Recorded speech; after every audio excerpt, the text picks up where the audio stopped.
दोस्तों स्टडी 91 के YouTube channel में आप सभी का बहुत बहुत स्वागत है। दोस्तों आज आप सभी के समक्ष मुगल काल के आखिरी क्लास पर हम लोग आ चुके हैं, जिसमें आज हम चर्चा करेंगे औरंगजेब के बारे में। जी हाँ दोस्तों, जैसा कि मुगल काल की जब शुरुआत हुआ था तो हम लोगों ने पढ़ा बाबर के बारे में, फिर हुमायूं के बारे में, 2 लेक्चर लिया अकबर के बारे में, फिर जहांगीर के बारे में, शाहजहां के बारे में, और आज हमारी टॉपिक आ चुकी है औरंगजेब तक। जी हाँ दोस्तों, आज हमारा 81वां दिन है। इसके पहले 80 लेक्चर आपको कंप्लीट करा दिए गए हैं, तो जिन बच्चों ने पीछे के वीडियोज को नहीं देखे हैं एक चांस आप दीजिए और पीछे के वीडियोज को एक बार जरूर देखिए। देखिए ये प्रश्नोत्तर की जो श्रृंखला चल रही बहुत ही इंपॉर्टेंट प्रश्न है। होता क्या है कि आप चैप्टर तो पढ़ लेते लेकिन क्वेश्चन कैसे आपसे परीक्षा में पूछे जाते हैं उनका पता नहीं होता है। इसलिए अगर आप इस सीरीज को पूरा देखेंगे तो निश्चित रूप से एक एक टॉपिक पर आपकी पकड़ और ज्यादा मजबूत हो जाएगी। ठीक है, और ध्यान दीजिएगा आज हमारा 2401 से लेकर के 2430 तक के सवालों को कवर करने चल रहे हैं। यानी आज की क्लास अगर आप अटेंड करते हैं तो निश्चित रूप से 2430 सवाल आपके तैयार हो चुके हैं। अब तक की क्लास में 2400 सवाल आपको पढ़ा दिया गया है, ये याद रखिए। ठीक है, अच्छा यहां पर कुछ सवाल आपको स्क्रीन पर दिख रहे होंगे, जिससे मैं आपसे मान लीजिए परीक्षा में सवाल आ जाए, मैं ही आपसे पूछ लूं कि औरंगजेब से क्षुब्ध होकर राजपूतों ने किसके नेतृत्व में विद्रोह कर दिया था, तो कोई बच्चा इसका जवाब दे पाएगा क्या? अब आप कहोगे सर ऑप्शन चाहिए। नहीं, हमारी क्लास में कोई ऑप्शन नहीं होता है, हमारी क्लास में सीधा प्रश्न होता है और उसका उत्तर होता है, कोई ऑप्शन की बात हम नहीं करेंगे। या फिर अगला क्वेश्चन दे रहा है कि किस सिख गुरु को औरंगजेब द्वारा यातना देकर मार डाला गया? देखिए गुरु अर्जुन देव के बारे में सबको पता है, लेकिन औरंगजेब ने किस गुरु को यातना दिया था, ये थोड़ा सा आप कंफ्यूज जाते हैं यहां पर कि सर हरगोविंद करें या गोविंद करें या फिर कौन थे गुरु। ठीक है, थोड़ा सा कंफ्यूजन आपके मन में आता है। अगला सवाल लिख रहा है कि औरंगजेब ने किस पुस्तक को अपने शासन का आधार बनाया था? उसी पुस्तक को आधार बनाकर ये अपना राजपाट करता था। उस पुस्तक का नाम क्या था ये बताना है। औरंगजेब ने किसे रहमत अन निशा की उपाधि दिया था? तो ये भी अपने आप में डिफिकल्ट सवाल है, मुझे पता है कि आप में से बहुत कम बच्चे इसका जवाब दे पाएंगे। औरंगजेब को शिवाजी ने कहां पर, देखिए शिवाजी पुरंदर संधि के लिए बुलाए गए थे, ठीक है, लेकिन उनको किस किले में कैद किया गया था? उस किले का नाम भी आपसे परीक्षा में पूछा जाता है, तब आप कहेंगे सर क्वेश्चन क्या हो गया, कठिन हो गया। तो ऐसे ही बेहतरीन सवालों पर आज की चर्चा होगी। चलिए देखते हैं इस टॉपिक पर आपकी तैयारी कितनी अच्छी हो पाई है।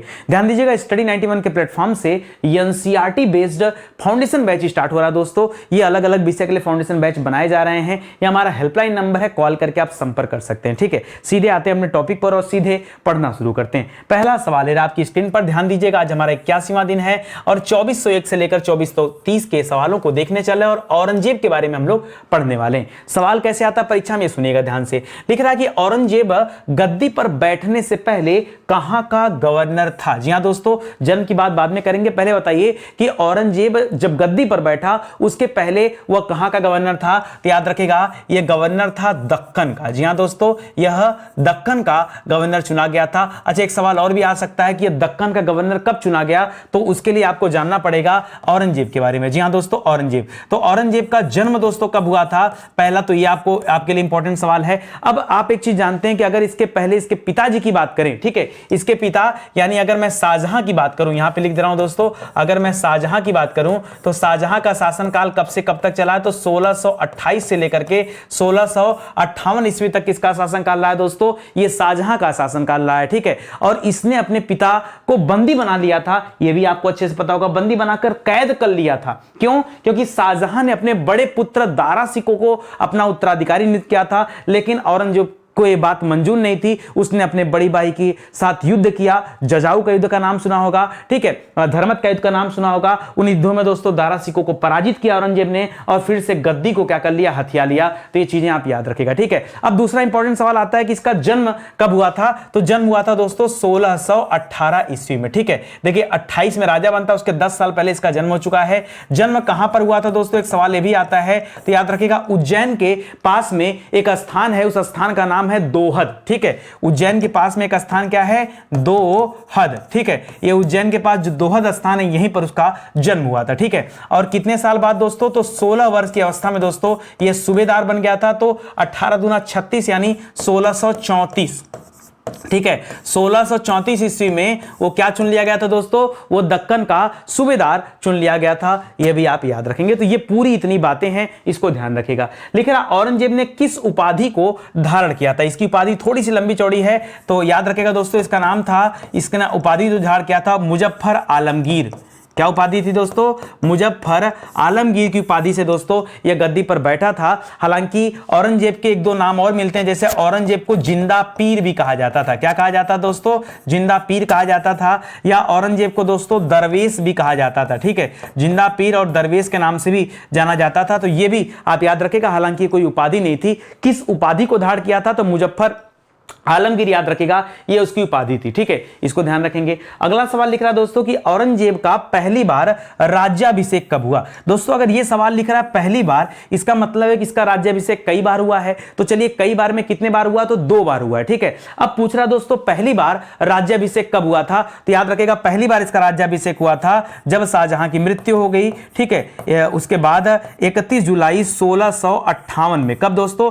इसको बंदी बना लिया गया था 1658 में शाहजहां को, और उसी समय दोस्तों इसका राज्याभिषेक किया गया। और इसका दूसरी बार दोस्तों, सेकंड टाइम दोस्तों इसका राज्याभिषेक कब किया गया? तो ठीक अगले साल। ठीक है, राज्याभिषेक कब हुआ? तो ये वाला राज्याभिषेक हुआ दोस्तों 1659 में। ठीक है, ये 1658 में हुआ था, 1659 में। ये 31 जुलाई को हुआ था, और इसकी डेट दोस्तों 15 जून है। एक बार आप चेक कर लीजिएगा। ठीक है, वैसे आपको इतना ज्यादा नहीं पढ़ना, केवल 58 और 59 आपको याद रखना है। तो 2-2 बार राज्याभिषेक इसका हुआ है। ये सवाल भी परीक्षा में आता है, कभी कभी पहला पूछ लेता है, कभी कभी दूसरा पूछ लेता है। अब जिन बच्चों को नहीं पता होगा उनके लिए तो भाई बड़ी समस्या हो जाएगी। ठीक है, आगे पढ़िए। लिख रहा है कि औरंगजेब का विवाह किसके साथ हुआ? ठीक है, देखिए आपने ज्यादातर मुगलों के बारे में सुना होगा कि मुगलों की कई सारी पत्नियां थी। ठीक है, उसके इसके पिता के द्वारा भी कई पत्नियां रखी गई थी। तो औरंगजेब का विवाह दोस्तों किसके साथ हुआ था? तो इसका विवाह था दिलरास बानो बेगम के साथ। ठीक है, याद रखेगा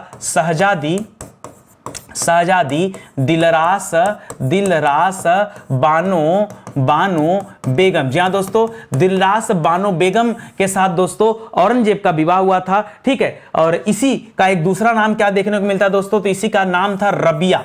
आपने सुना होगा कि जब इसकी मृत्यु हो जाती तो रबिया दुर्रानी की याद में उसने क्या बनाया है? एक द्वितीय ताजमहल का निर्माण कराया औरंगाबाद में। वैसे ताजमहल का निर्माण तो किसने कराया था? जब 1631 में मुमताज महल की मृत्यु हो जाती तो 1632 में मरने के अगले साल याद रखेगा शाहजहां ने नींव रखा ताजमहल की। आपने पढ़ा होगा उस्ताद अहमद लाहौरी के सहयोग से, और ईसा खां इसकी देखरेख कर रहे थे और रखा, और लगभग 20 साल में दोस्तों ताजमहल बनकर तैयार हुआ था। 1652 में ताजमहल बनकर कंप्लीट हुआ। तो अपने पिता से बड़ा प्रेरित था कि मेरे पिताजी ने जो है माता के मरने पर दोस्तों एक ताजमहल का निर्माण कराया। उसी तरह से इसने भी अपनी पत्नी की याद में द्वितीय ताजमहल का निर्माण कराया। परीक्षा में आता है कि द्वितीय ताजमहल का निर्माण किसने कराया? तो क्या बताएंगे दोस्तों? औरंगजेब ने कराया। ठीक है, द्वितीय ताजमहल का निर्माण किसने कराया? औरंगजेब ने कराया। कहां पर कराया दोस्तों? तो इसने एक शहर बसाया था औरंगाबाद। क्या बसाया था? औरंगाबाद। ठीक है, औरंगाबाद अब उसका नाम शायद संभाजी नगर हो गया है। औरंगाबाद नाम बदल दिया गया, अब संभाजी नगर के नाम से उसे जानते हैं। तो इसे याद रखेगा रबिया दुर्रानी की याद में। किसकी याद में दोस्तों? रबिया दुर्रानी की याद में। ये रबिया दुर्रानी कौन थी? तो शहजादी दिलरास बानो बेगम को ही किस नाम से जाना जाता है? रबिया दुर्रानी के नाम से जाना जाता है। ठीक है, इसको याद रखेगा। अच्छा, एक चीज और याद रखेगा, ये फारस के राजघराने से दोस्तों बिलोंग करती थी। कहां से दोस्तों? यह फारस राजघराने से यह बिलोंग करती थी रबिया दुर्रानी। तो याद रखेगा औरंगजेब का विवाह ये फारस के राजघराने में हुआ था, इसको भी याद रखेगा। ठीक है, अच्छा, इसकी मृत्यु दोस्तों कब हुई थी? तो इसकी मृत्यु तो वैसे 1637 में ही हो गई थी, लेकिन याद रखेगा 1637 में ही मृत्यु हो गई थी। इसको याद रखेगा, सॉरी 1637 में विवाह हुआ था। यार मर कहाँ जाएगी, अभी तो पैदा हो रहा है बेचारा। ठीक है, तब तक मर भी जाएगी तो गड़बड़ हो जाएगा। ठीक है, 1633 में दोस्तों क्या हुआ था? ये विवाह हुआ। ठीक है, और उसके बाद दोस्तों जब एक गद्दी पर बैठता है, ठीक उसी के बाद दोस्तों 1657 में दोस्तों क्या हो जाता है? इसकी मृत्यु हो जाती है। हालांकि ये बनने का कार्य दोस्तों बाद में शुरू हुआ है। ठीक है, अगला सवाल पढ़िए। लिख रहा दिलरास बानो बेगम को मरणोपरांत औरंगजेब ने कौन सी उपाधि दिया था? तो याद रखेगा शुरू में उसे दिलरास बानो बेगम ही कहा जाता था, और ये जो मैंने रबिया दुर्रानी लिखा है ना, ये उसको मरणोपरांत उपाधि मिला था। ठीक है, तो रबिया दुर्रानी जो आप पढ़ते हैं, रबिया दुर्रानी, यह उपाधि उसे कब मिला है? जीते जी नहीं मिला दोस्तों, यह मरने के बाद मिला। हालांकि मुमताज महल को यह उपाधि पहले ही मिल गया था, लेकिन इसको यह उपाधि दोस्तों मृत्यु के बाद मिला रबिया दुर्रानी को। तो याद रखेगा। ठीक है, एक चीज और दोस्तों, इस द्वितीय ताजमहल को एक नाम और देते हैं, बीबी का मकबरा भी कहा जाता है। क्या कहा जाता है? बीबी का मकबरा भी कहा जाता है। ठीक है, अच्छा, एक चीज मैंने बताया दोस्तों कि इसकी मृत्यु कब हो गई थी? तो मृत्यु हो गई थी 1657 में ही। जबकि ये राजा कब बना दोस्तों? तो 1658 में प्रथम राज्याभिषेक, और 1659 में द्वितीय राज्याभिषेक। मैं दिलनाज बानो बेगम के मृत्यु की बात कर रहा हूं, ठीक है। तो इसका मकबरा कब बनना शुरू हुआ दोस्तों? एक मकबरा बनना शुरू हुआ 1679 ईस्वी में, ठीक है। ये मकबरा बना है 1679 ईस्वी में, ठीक है, क्योंकि भाई जब राजा बन जाएगा तभी तो काम कराएगा।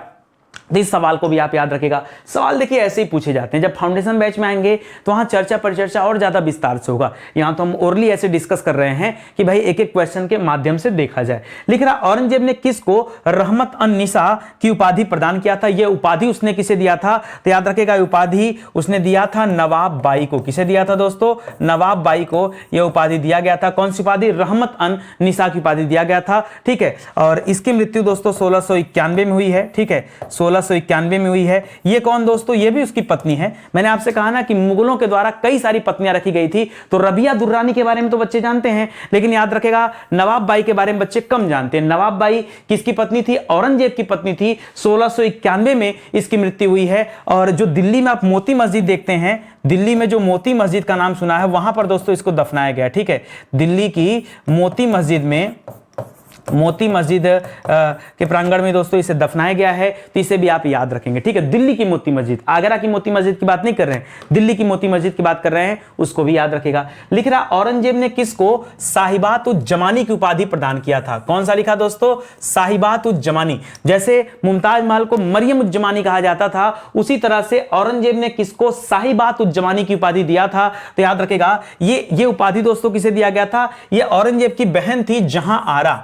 क्या नाम था दोस्तों? जहां आरा। शुरुआत में जहां आरा का संबंध दारा सिकों के साथ ज्यादा अच्छा था, लेकिन बाद में दोस्तों औरंगजेब से इसका संबंध अच्छा हो गया, क्योंकि दारा सिकों की मृत्यु हो गई तो ये जहां आरा इसके साथ आ गई। ये जहां आरा को इसने साहिबात उज जमानी की उपाधि दिया था। लिख रहा, औरंगजेब ने किस पुस्तक को अपने शासन का आधार बनाया? मोस्ट इंपॉर्टेंट सवाल है, परीक्षा में बार बार पूछा जाता है। तो कुरान को अपना आधार बनाया था। कुरान में जो शरीयत लिखा था उसको अपना आधार मानता था। कुरान के आधार पर ही अपना राजपाट करता था। तो याद रखेगा, ठीक है। किसको आधार बनाया था? तो जो मुस्लिमों का दोस्तों धर्म ग्रंथ है, पवित्र ग्रंथ है, उसे, ठीक है। एक चीज और दोस्तों, औरंगजेब ये किस धर्म को मानता था? तो आप जब धर्म की बात करेंगे तो याद रखेगा ये मुस्लिम धर्म को मानता था। मुस्लिम में भी दोस्तों किसको मानता था? तो याद रखेगा सुन्नी को मानता था, ठीक है। जैसे मुस्लिम में शिया सुन्नी दो होते हैं ना, तो याद रखेगा ये सुन्नी को मानता था, ये आप ध्यान रखेंगे, ठीक है। अच्छा, औरंगजेब के द्वारा दोस्तों एक काम और कराया गया, जो सिक्कों पर कलमा लिखा जाता था, सिक्कों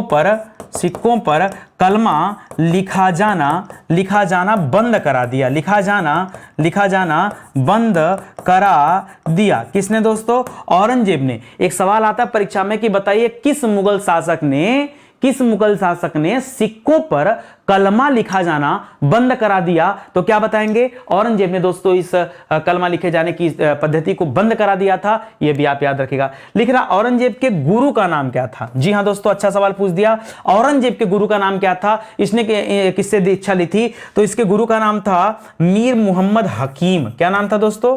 मीर, सही है ना? अब दिमाग में आ गया, जबान से निकल गया तो सही होगा। जहां नहीं सही होता वैसे मैं स्टार लगा देता हूं। जहां मुझे लगता है कि नहीं कुछ गड़बड़ हो रहा है, तुरंत स्टार लगाता हूं कि भैया आप थोड़ा सा ढूंढ करके सहयोग कर दीजिए नितिन सर का, क्योंकि नितिन सर कोई गूगल तो है नहीं, ठीक है। अरे भाई जैसे आपने पढ़ा स्टडी किया वैसे हम भी पढ़ रहे हैं, स्टडी कर रहे हैं, तो पढ़ा रहे हैं आपको, ठीक है। तो जहां डाउट होता है वहां बता देता हूं, जहां डाउट नहीं, यहाँ क्लियर है, कोई दिक्कत नहीं। आपने एक और नाम सुना होगा पीर मोहम्मद का, याद है? पीर मोहम्मद किसके गुरु थे? कहा जाता है पीर मोहम्मद ये अकबर के गुरु का नाम था। अकबर के गुरु के रूप में बैरम खां को भी जाना जाता है, क्योंकि बैरम खां ने उसे दोस्तों युद्ध कला सिखाया था, इसलिए उसको भी गुरु मानते हैं।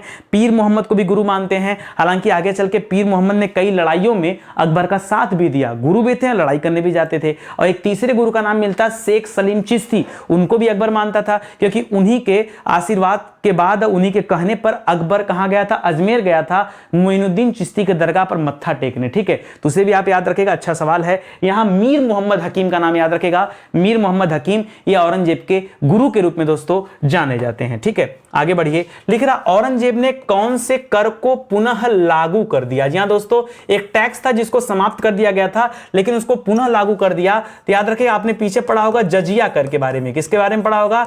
जजिया कर के बारे में पढ़ा होगा। ये जजिया जजिया कर किस पर लगता था? गैर मुस्लिम कर होता था। जजिया कर किस पर लगता था? यह एक तरह का गैर मुस्लिम कर होता था। गैर मुस्लिम कर का तात्पर्य क्या दोस्तों? जो व्यक्ति मुस्लिम नहीं है उसको यह टैक्स देना पड़ता था, जजिया कर। ठीक है, इसको याद रखेगा। ये उसने स्टार्ट करा दिया 1979। आपको पता है ये वही साल है जिस साल दोस्तों उसने बीबी का मकबरा बनवाया था। क्या बनाया था? बीबी का मकबरा बनाया था। लगता है मकबरा बनाने में दोस्तों पैसे की कमी आ गई थी, इसीलिए दोस्तों उसने टैक्स को भी क्या कर दिया? चालू कर दिया। और एक सवाल और याद रखिएगा, इसी साल उसने नौरोज त्योहार मनाया जाता था। यह पारसियों का त्योहार था। यह पारसियों का नौरोज त्योहार जो होता था उसको भी क्या कर दिया दोस्तों? इसने बंद करा दिया। जी हाँ दोस्तों, ये हिंदुओं का त्योहार और जो भी अन्य इस्लाम को छोड़ करके जो भी अन्य जातियों के लोग थे, अन्य धर्म के लोग थे, उनके ज्यादातर त्योहारों पर दोस्तों इसने क्या कर दिया? पाबंद लगा दिया। अपने यहां पर अपने राजपाट में दोस्तों मदिरा के सेवन पर दोस्तों पाबंद लगा दिया। म्यूजिक से इसको बहुत ज्यादा जो है घृणा होता था, इसलिए इसने शोर शराबा, जो शादी बारात या फिर भजन करते समय दोस्तों जो म्यूजिक जहां पर होते थे, हालांकि उस जमाने में तो विद्युत था नहीं तो लाउड स्पीकर तो बजते नहीं रहे होंगे, लेकिन फिर भी अन्य तरह के वाद्य यंत्र होते थे तो उनको बजाए जाने पर दोस्तों रोक लगा दिया था। औरंगजेब ने इसको भी याद रखेगा। ठीक है, इसको संगीत से नफरत था। लिख रहा किस सिख गुरु को औरंगजेब द्वारा यातना देकर दोस्तों मार डाला गया? तो औरंगजेब ने दोस्तों किसको यातना दिया था? तो इसने यातना दिया था गुरु तेज बहादुर को। ठीक है, गुरु तेग बहादुर को इसने यातना देकर मार दिया था। जी हां दोस्तों, इसके पहले हमने पढ़ा था जहांगीर ने गुरु अर्जुन देव को फांसी दे दिया था, पढ़ा होगा आपने। ठीक है, और शाहजहां की लड़ाई किसके साथ हुई थी? सोच के बताइए, शाहजहां की लड़ाई। ठीक है, सोच के बताइए और कमेंट करिए। ठीक है, ऐसे आप भूलते रहेंगे और हम पढ़ाते रहेंगे तब तो बन गया बात। ठीक है, गुरु तेग बहादुर का नाम याद रखेगा दोस्तों। ये लड़ाई औरंगजेब ने लड़ा था 1695 ईस्वी के आसपास। ठीक है, जब इसने जो है किसकी हत्या करवा दिया, किसको मार डाला? गुरु तेग बहादुर, जो कि सिख संप्रदाय के गुरु थे। लिख रहा औरंगजेब ने किस कर की शुरुआत की तथा किस प्रथा पर प्रतिबंध लगा? एक नया टैक्स सिस्टम चालू किया। एक तो जजिया कर की शुरुआत किया ही था, दूसरा दोस्तों आपने पढ़ा होगा तीर्थ यात्रा कर के बारे में। सर ये तीर्थ यात्रा कर तो आपने बताया था कि अकबर ने इसको रोक लगा दिया था तीर्थ यात्रा का, पर कब बताइए जल्दी से? 1563 में। जी हां दोस्तों, अकबर द्वारा 1563 में तीर्थ यात्रा कर को रोक लगा दिया गया था। 63 में ना, और यहां 1663 में दोस्तों इसको फिर से चालू कर दिया गया। ठीक है, 100 साल बाद। ठीक है, 100 साल बाद इसको फिर से क्या कर दिएगा? औरंगजेब के द्वारा पुनः तीर्थ यात्रा का लगा दिया गया। हां, एक प्रथा था दोस्तों, उस प्रथा पर प्रतिबंध लगाया गया। एक तरह की कुप्रथा थी और इसको हम जानते हैं सती प्रथा के नाम से। ठीक है, सती प्रथा पर दोस्तों इसने क्या कर दिया? सती प्रथा पर इसने प्रतिबंध लगा दिया। कब लगाया दोस्तों? तो वही 1663 में ही। एक तरफ दोस्तों क्या किया?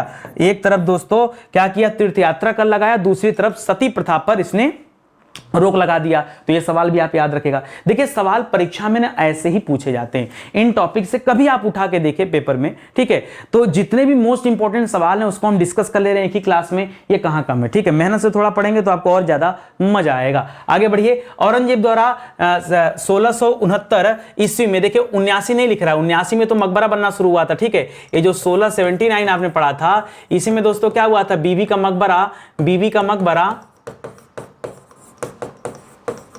मकबरा, और यही टाइम था जब इसने जजिया कर की शुरुआत किया, प्लस क्या किया दोस्तों? नौरोज बंद। ठीक है, नौरोज बंद कराया। ठीक है, तो ये सारी चीज याद रखेगा। लिख रहा औरंगजेब द्वारा 1669 ईस्वी में किन मंदिरों को तोड़वा दिया गया? जी दोस्तों, कौन कौन से मंदिर थे जिनको औरंगजेब ने तोड़वा दिया? तो पहला मंदिर था दोस्तों काशी विश्वनाथ। आपने सुना है ना, काशी विश्वनाथ, जहां ज्ञानवापी मंदिर बनाई गई, मस्जिद बनाई गई। ठीक है, वो ज्ञानवापी मंदिर हुआ करता था। तो काशी विश्वनाथ मंदिर जो आपके वाराणसी में स्थित है, उसको किसने तोड़वाया सर्वप्रथम? तो याद रखिएगा, हालांकि इसके पहले कई लोगों ने खंडित कराया था, लेकिन औरंगजेब का भी दोस्तों बहुत बड़ा हाथ था उसमें, तो इसको याद रखिएगा। ठीक है, अच्छा, काशी विश्वनाथ हो गया। इसके अलावा दोस्तों याद रखिएगा, मथुरा में मंदिर था। ठीक है, मथुरा के मंदिरों को, मथुरा में तो अनेक मंदिर इसने तोड़वाए थे। उस मथुरा के मंदिर का नाम क्या था दोस्तों? केशव राय मंदिर कहा जाता था। केशव राय मंदिर के नाम से जाना जाता था। तीसरा याद रखेगा दोस्तों, सोमनाथ मंदिर। कौन नहीं जानता सोमनाथ के बारे में? ठीक है, सोमनाथ मंदिर कहां पर दोस्तों? गुजरात वाला सर? हाँ, ये सोमनाथ गुजरात की बात कर रहे हैं। उसका भी दोस्तों क्या करा दिया? उसको भी तोड़ा दिया। इसके अलावा एक साल पहले 1668 की अगर हम बात कर लें तो 1668 में ही इसने क्या किया था? हिंदुओं के त्योहारों पर रोक लगा दिया था। ठीक है, हिंदुओं के त्योहार मनाए जाने पर दोस्तों क्या कर दिया था, रोक लगा दिया था। तो इसको भी याद रखिएगा, बहुत सारे त्योहारों पर पाबंदी लग गई थी। और एक सवाल और इंपॉर्टेंट आप पढ़िएगा कि औरंगजेब के शासनकाल में ही सबसे ज्यादा हिंदू मनसबदार थे, यानी इसकी सेना में सबसे ज्यादा हिंदू थे और हिंदुओं के त्योहारों पर रोक भी लगा रहा है। एक ऐसी विडंबना है। तो हमारे देश को कोई बाहर से आकर नहीं लूटा, हमारे अपने ही लोगों ने लूट लिया और आज भी तो वही हो रहा है। क्या कोई बाहरी व्यक्ति अपने देश को लूट रहा है? नहीं, जो हमारे देश के हैं वही लूटने में लगे हैं।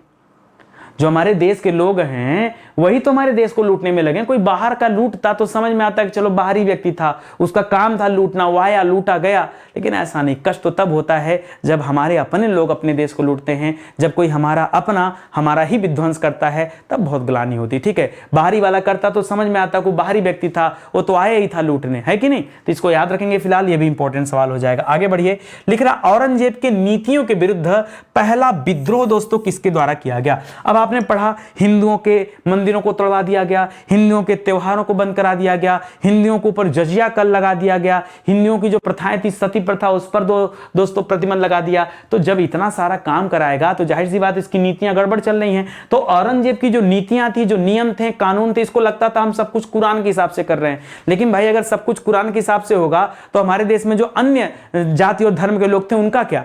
ये तो गलत है ना। एक प्रकार से अगर इसकी तुलना अकबर के समय से किया जाए तो अकबर ने इतना बुरा काम नहीं किया।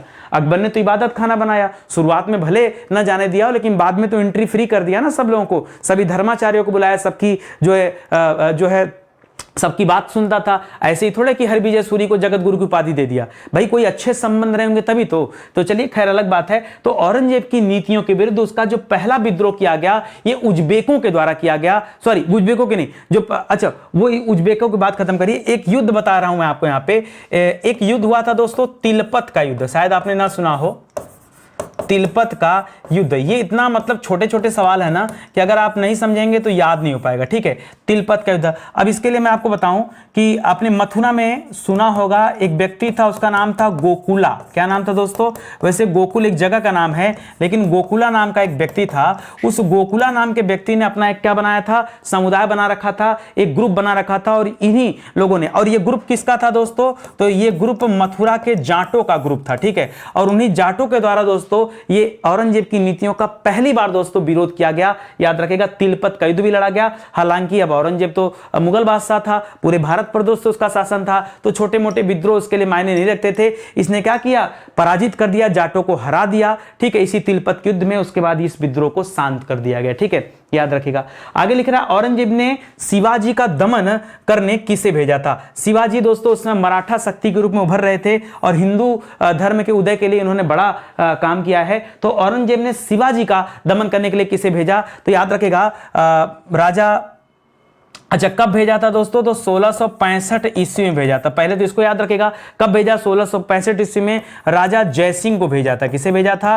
राजा जयसिंह को भेजा था। ठीक है, राजा जयसिंह ने जम के लड़ाई लड़ा और लड़ाई लड़ने के बाद दोस्तों शिवाजी को राजी किया पुरंदर की संधि के लिए। ठीक है, पुरंदर की संधि के लिए दोस्तों राजी किया। उस पुरंदर की संधि के दौरान शिवाजी को 23 किले मुगलों को देने पड़े। ठीक है, 23 किले मुगलों को देने पड़े। ठीक है, कुछ ऐसी कंडीशन बन गई थी उस दौरान कि शिवाजी को जो है आना पड़ा और जयसिंह की बात भी माननी पड़ी और 23 किले मुगलों को दिया गया और शिवाजी को प्रस्तुत होना पड़ा कहां पर? औरंगजेब के दरबार में। ठीक है, तो 1665 ईस्वी में इसने जयसिंह को भेजा था, ये भी आप याद रखेंगे। ठीक है, तो हमारे अपने लोग तो युद्ध कर रहे हैं। आप देखो कहां औरंगजेब युद्ध कर रहा है। ठीक है, इसी तरह से अगर अकबर को लड़ना ही था महाराणा प्रताप से तो खुद ही चल गया होता, मान सिंह को क्यों लेके गया?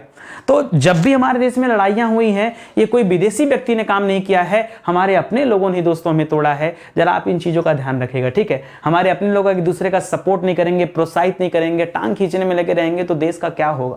ठीक है, चलिए आगे बढ़ते हैं। याद रखिएगा, स्टडी 91 के प्लेटफॉर्म से बहुत सारी किताबें लॉन्च हुई है। जैसे मैं बताऊं आपको, अपनी हिंदी सुपर डुपर हिट किताब है दोस्तों।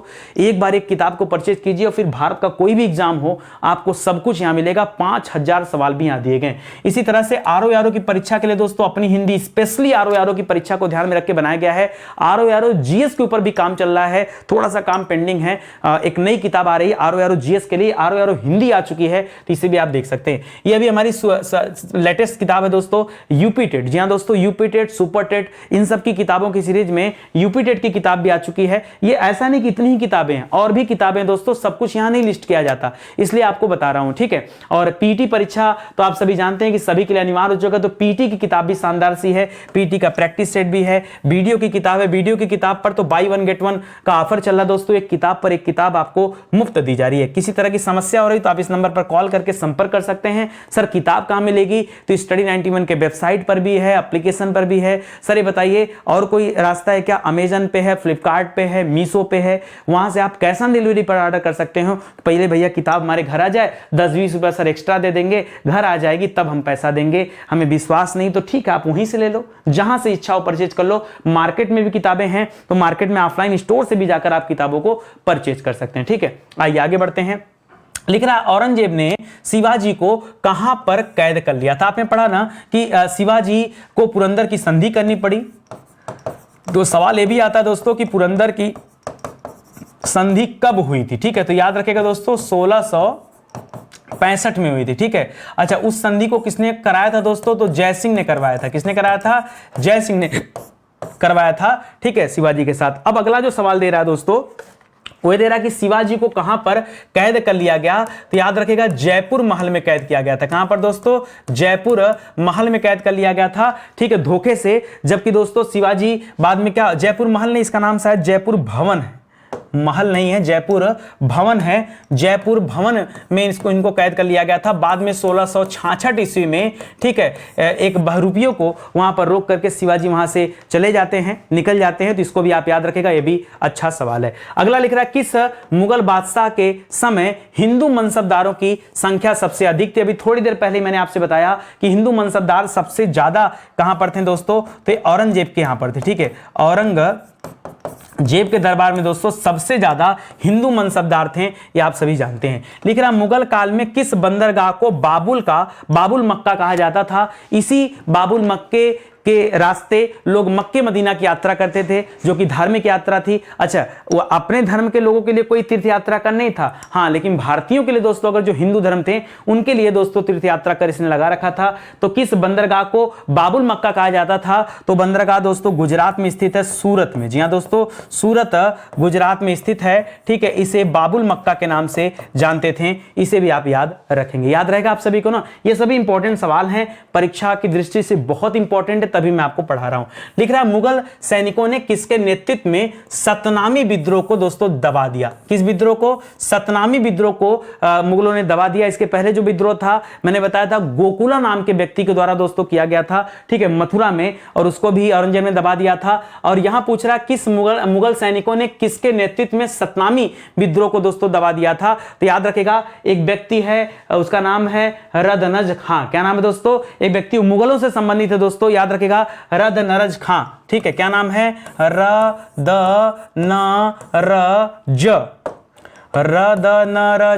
जी हां दोस्तों, रदनरज खां, याद रखेगा, इसने दोस्तों दबा दिया था। और यह विद्रोह हुआ कब था दोस्तों? तो यह विद्रोह हुआ था 1662 ईस्वी में, ठीक है। कौन सा विद्रोह? इसे सतनामी विद्रोह के नाम से जानते हैं। अच्छा, सतनामी जो संस्था थी दोस्तों, इसके संस्थापक कौन थे? इसके संस्थापक कौन थे? इसके संस्थापक का नाम है जगजीवन दास। क्या नाम दोस्तों? जगजीवन दास। किसके? इस सतनामी वाले संस्था की बात कर रहे हैं, ठीक है। इस संस्था के संस्थापक कौन थे? जगजीवन दास थे। और इस विद्रोह को 1662 ईस्वी में रदनरज खां ने दोस्तों क्या कर दिया? दबा दिया। तो उसको भी आप याद रखेंगे।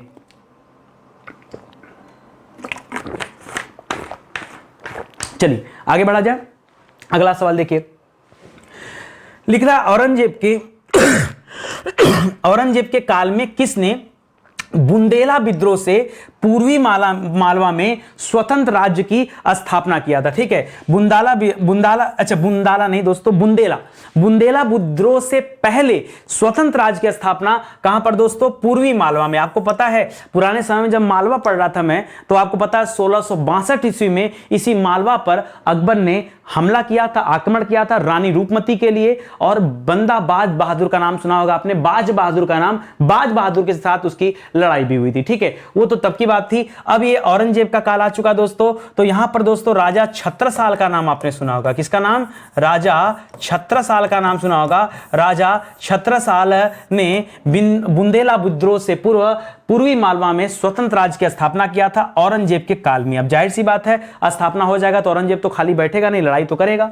लेकिन औरंगजेब से क्षुब्ध होकर के, क्षुब्ध यानी परेशान होकर, ठीक है, राजपूतों ने किसके नेतृत्व में विद्रोह कर दिया था? तो याद रखेगा यहां पर यह विद्रोह हुआ था दुर्गादास राठौर के नेतृत्व में। किसके नेतृत्व में? दुर्गादास राठौर के नेतृत्व में दोस्तों राजपूतों ने विद्रोह किया था। यह विद्रोह कब हुआ था दोस्तों? तो 1679। ये वही समय जब बीबी का मकबरा बनकर तैयार हुआ था और लंबे समय तक दोस्तों ये विद्रोह चला है। 1709 1707 में ही औरंगजेब की मृत्यु हो जाएगी और उसके बाद तक दोस्तों ये विद्रोह चलता रहा। इसको भी आप याद रखिएगा, ठीक है। चलिए आगे बढ़ते हैं। अगला सवाल देखिए, लिख रहा औरंगजेब ने संभाजी कौन थे दोस्तों? शिवाजी के पुत्र थे। लिख रहा औरंगजेब ने संभाजी को मार करके उसके किस पुत्र को दोस्तों कैद कर लिया था? तो संभाजी की हत्या करके उनके पुत्र का नाम क्या था? साहू जी नाम है, ठीक है। साहू जी को भी दोस्तों कैद कर लिया, बाद में साहू जी रिहा कर दिए गए, ये भी याद रखेगा। तो साहू जी को कैद कर लिया गया था। पूरी स्टोरी मिलेगी दोस्तों। अच्छा, आपने पीछे पढ़ा था पुरंदर की संधि 1665 ईस्वी में, पुरंदर की संधि, यही पढ़ा था ना, पुरंदर की संधि। इस संधि के समय दोस्तों कौन थे? इस संधि के समय शिवाजी थे। बाद में आपने पढ़ा कि शिवाजी क्या हो गए? यहां पर जयपुर भवन में दोस्तों गिरफ्तार के रखे गए थे और बाद में वहां से क्या हो गए? फरार हो गए, हट गए, ठीक है। फिर आगे चल के जब आप आगे आएंगे तो शिवाजी की मृत्यु हो जाती। कब हो जाती है? 1680 ईस्वी में क्या हो गया दोस्तों? शिवाजी की मृत्यु हो गई। अब शिवाजी की मृत्यु के बाद जो संभाजी थे उनके पुत्र, वो राजा बने, ठीक है। तो उनकी मृत्यु के पश्चात संभाजी का लड़ाई चला और संभाजी को उसने 1689 ईस्वी में, कब दोस्तों? 1689 ईस्वी में क्या कर दिया? औरंगजेब ने संभाजी की क्या कर दी? हत्या करा दिया, फांसी दे दिया। फांसी देकर उसकी हत्या करा दिया गया संभाजी की। और संभाजी के बाद से उनके पुत्र साहू जी को भी क्या कर लिया? औरंगजेब ने यहां पर कैद कर लिया, ठीक है। ये पूरी एक सीक्वेंस में स्टोरी बनती है, तो इसको भी याद रखेगा। ये 1689 में फांसी दिया गया है, ठीक है, फांसी। चलिए आगे बढ़ते हैं। लिख रहा राजा राम का संबंध भी दोस्तों मराठा शासक से ही है। लिख रहा राजा राम की मृत्यु के पश्चात सन 1700 ईस्वी तक मराठों का संघर्ष जारी रहा। और किसके नेतृत्व में जारी रहा? तो राजा राम की जो पत्नी थी ताराबाई, क्योंकि इनका पुत्र जो था अभी अल्पवयस्क पुत्र था, इसीलिए ताराबाई ने क्या किया? लगातार क्या किया? संघर्ष जारी रखा मुगलों से। ऐसे कोई थोड़ा छोड़ देता लड़ाई को बीच में। औरंगजेब के समय हुए जाट विद्रोह का नेतृत्व किसने किया था? इसके पहले भी हमने पढ़ा था दोस्तों, ये जाटों का ग्रुप मथुरा में विद्रोह किया था। आपको याद है ना, मथुरा में विद्रोह किया था जाटों के इस ग्रुप ने। किसके नेतृत्व में दोस्तों? तो गोकुला के नेतृत्व में, ठीक है। गोकुला के नेतृत्व में यह विद्रोह पहले भी हो चुका था मथुरा में, लेकिन अब जो जाट विद्रोह हो रहा है अलग लोकेशन पर होगा दोस्तों, ठीक है। अब उस गोकुला के साथ साथ दोस्तों याद रखेगा इसमें राजा राम भी शामिल हो गए, ठीक है। राजा राम ये पहले वाले में ही थे, यही राजा, एक क्वेश्चन ऊपर होना चाहिए था, ठीक है। तो राजा राम भी दोस्तों जाट विद्रोह में शामिल थे, गोकुला भी जाट विद्रोह में शामिल थे। जब राजा राम की मृत्यु हो जाती तो उनकी पत्नी ताराबाई ने इस बागडोर को संभाला और औरंगजेब के साथ लड़ाई जारी रही, ठीक है। इस पूरे एकदम सीक्वेंस से चीजों को याद रखने का प्रयास करिए, ठीक है। लिख रहा औरंगजेब के समय भरतपुर का नाम सुना होगा दोस्तों। जब कभी आप जयपुर के लिए जाएंगे तो आगरा से जब जयपुर के लिए आगे बढ़ते हैं तो आगे मिलेगा आपको फतेहपुर सीकरी, जो लंबे समय तक मुगलों की राजधानी भी रही। और फतेहपुर सीकरी से आगे जाएंगे तो भरतपुर मिलेगा। भरतपुर में पक्षी अभयारण्य भी है, आपको पता होगा, भरतपुर राजस्थान में आता है। औरंगजेब के समय भरतपुर के राजवंश की नींव किसने डाली थी? एक तरह से एक स्वतंत्र राजवंश की नींव डाली गई दोस्तों। और ये नींव किसने डाला था? तो राजा राम के भतीजे चूड़ामन ने। भतीजे क्या नाम था दोस्तों? चूड़ामन। क्या नाम था? चूड़ामन ने कहां पर नींव डाला दोस्तों? भरतपुर राजवंश का नींव डाला था, याद रखेंगे, ठीक है। और उधर राजा राम की पत्नी ताराबाई पूरे बागडोर को अपने हाथों में ली थी। लिख रहा औरंगजेब ने बीजापुर को हथियाने के लिए, बीजापुर तो दक्षिण भारत में है, तो बीजापुर को हथियाने के लिए किसके नेतृत्व में दोस्तों आक्रमण किया? ये किसके नेतृत्व में गया था दोस्तों? तो वहां पर एक सूबेदार था दिलेर खां, ठीक है, याद रखेगा। सूबेदार दिलेर खां के नेतृत्व में दिलेर खां के नेतृत्व में दोस्तों इस औरंगजेब ने कहां पर हमला किया? बीजापुर, दक्षिण भारत में दोस्तों हमला किया था। इसको भी याद रखेगा, ठीक है। और उस समय दोस्तों बीजापुर का शासक कौन था? तो बताइए जल्दी से सोच समझ के। औरंगजेब जब हमला किया था बीजापुर में, उस समय बीजापुर का शासक कौन था? बताइए जल्दी से। आदिल शाह, सिकंदर आदिल शाह, भूल गए? अरे पूरा बीजापुर पढ़ा है भैया, आपको इतना जल्दी भूलोगे? सिकंदर आदिल शाह, सिकंदर आदिल शाह दोस्तों वहां का राजा था बीजापुर का। उसने डर के मारे आत्मसमर्पण, थोड़ा देर तो युद्ध रखने की कोशिश किया, लड़ने की, लेकिन फिर देखा कि अब स्थिति खराब हो रही तो आत्मसमर्पण कर दिया और फिर बीजापुर किसके पास आ गया? मुगल सल्तनत में मिला लिया गया, ठीक है। तो इसको भी याद रखिएगा। इसी तरह अहमदनगर को अकबर ने मिलाया था, याद है ना? अहमदनगर को अकबर ने मिलाया था। औरंगजेब ने बीजापुर को मिला लिया। औरंगजेब ने गोलकुंडा मुगल साम्राज्य में कब शामिल किया? गोलकुंडा भी दक्षिण भारत में है। इसको 1687 में शामिल किया था। गोलकुंडा अच्छे से आपको याद होगा। गोलकुंडा को 1687 में शामिल किया था और इसको ये जो बीजापुर पढ़ रहे थे दोस्तों, बीजापुर को ये 1686 में, ठीक है। पहले बीजापुर पे हमला होता है, बाद में गोलकुंडा पर हमला होता है, ठीक है। तो इसको भी आप याद रखेगा। चलिए आगे आते हैं। लिख रहा औरंगजेब ने किस संगीत वाद्य यंत्र बजाने में दक्षता रखता था? वो किस संगीत, हालांकि वह घृणा भी करता था संगीत से, लेकिन वह वीणा बजाता था। क्या बजाता था दोस्तों? वीणा। जी हाँ दोस्तों, वह वीणा बजाता था। ये आपको वीणा याद होगा, माता सरस्वती भी दोस्तों इस तरह का वीणा बजाती हैं, तो याद रखेंगे दोस्तों आप सभी। ये वीणा बजाने में दोस्तों उसकी दक्षता थी, इसको याद रखेंगे, ठीक है। लिख रहा औरंगजेब की मृत्यु कब और कहां हुआ था? तो अगर कब का सवाल आए तो बताएगा दोस्तों, औरंगजेब की मृत्यु हुई सन 1707 ईस्वी में। अच्छा, औरंगजेब दोस्तों गद्दी पर कब बैठा था? तो गद्दी पर वही राज्याभिषेक हुआ था, पहला राज्याभिषेक और दूसरा राज्याभिषेक, ठीक है। तो पहला वाला राज्याभिषेक दोस्तों 1658 में हुआ है, 1658 जुलाई में हुआ है, ठीक है। और दूसरा वाला कब हुआ है? 1659 जून में हुआ है, ठीक है, 15 जून, ठीक है। तो याद रखेगा। और मृत्यु कब होती दोस्तों? तो 1707 में इसकी मृत्यु होगी। दूसरा सवाल दे रहा दोस्तों, इसको कहां पर हुआ? तो इसको दफनाया गया दोस्तों, ला करके दफनाया गया कहां पर? दफनाया गया कहां पर? ये दौलताबाद में इसको दफनाया गया, दौलताबाद में, ठीक है। और इसकी पत्नी को कहां दफनाया गया था? औरंगाबाद में दफनाया गया था, याद है ना? बीबी का मकबरा, जिसे द्वितीय ताजमहल के रूप में जानते हैं, ठीक है, वहीं पर है। लिख रहा औरंगजेब के पुत्र थे। औरंगजेब के पुत्र का नाम क्या था? तो एक पुत्र था मुअज्जम। कौन कौन था? मुअज्जम, आजम और कामबख्श, ठीक है। मुअज्जम, आजम और कामबख्श, ठीक है। ये तीन पुत्र हैं दोस्तों। इनके बीच में दोस्तों आगे चल के उत्तराधिकार का युद्ध भी होगा, ठीक है। हालांकि एक मिनट, हाँ, मुअज्जम, आजम और कामबख्श, और भी हैं कई सारे पुत्र हैं। एक सुलेमान मिलेगा, अकबर द्वितीय मिलेगा। अकबर द्वितीय वो थे जिन्होंने किसे भेजा था? अकबर द्वितीय, ठीक है।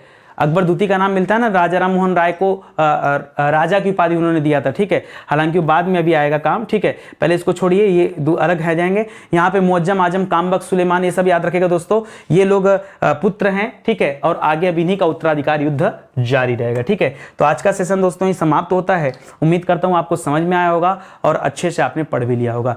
दोस्तों बहुत सारे विषय यूट्यूब पर पूरी तरह से पढ़ा दिए गए हैं। ये उन्हीं के हैंड रिटन नोट्स हैं। जो क्लास में आपको पढ़ाएगा, जो कॉपी पढ़ाया गया था, ये उसी का दोस्तों नोट्स है, जो आप हमारे वेबसाइट या एप्लीकेशन से ले सकते हैं। बाकी अब तो किताबें भी आ चुकी हैं, फाउंडेशन बैच आ चुका है, इसके माध्यम से तैयारी कीजिए तो ज्यादा बेहतर रहेगा। कई लोग अभी भी दौड़ भाग में लगे हैं, यहाँ पढ़ ले, वहां पढ़ ले, इससे पढ़ ले, उससे पढ़ ले। देखिए सीक्वेंस से कोई नहीं पढ़ाता, और इत्मीनान से। सबसे जरूरी चीज क्या है? सीक्वेंस के साथ, कंटिन्यूटी के साथ, और ऐसे पढ़ाया जाए कि चीजें आपको बेहतर ढंग से याद हो जाएं, ठीक है। तो उस तरह से कोई नहीं पढ़ाता। एक मौका दीजिए स्टडी 91 को, जुड़िए स्टडी 91 के साथ, फिर आपको लगेगा कि वाकई यहां पर जो बैच दिए जा रहे हैं, यहां पे जो आपको पढ़ाया जा रहा है वो अल्टीमेट है, ठीक है। तो आज का सेशन ही समाप्त होता है। उम्मीद करता हूं अच्छा लगा होगा। हाथ जोड़कर आप सभी से निवेदन है, वीडियो अच्छा लगा हो दोस्तों तो प्लीज लाइक जरूर करिएगा और चैनल को सब्सक्राइब करिए, अपने दोस्तों को बताइए ताकि ज्यादा से ज्यादा लोग आकर चैनल से जुड़े, ठीक है। और एक बार चेक कर लीजिए कि आपने चैनल को सब्सक्राइब किया है कि नहीं, क्योंकि सब्सक्राइब किए रहेंगे और बेल आइकन को प्रेस करेंगे तभी आपके पास नोटिफिकेशन जाएगा कि कब कौन सी क्लास दी जाती है। मिलते हैं अगले लेक्चर में,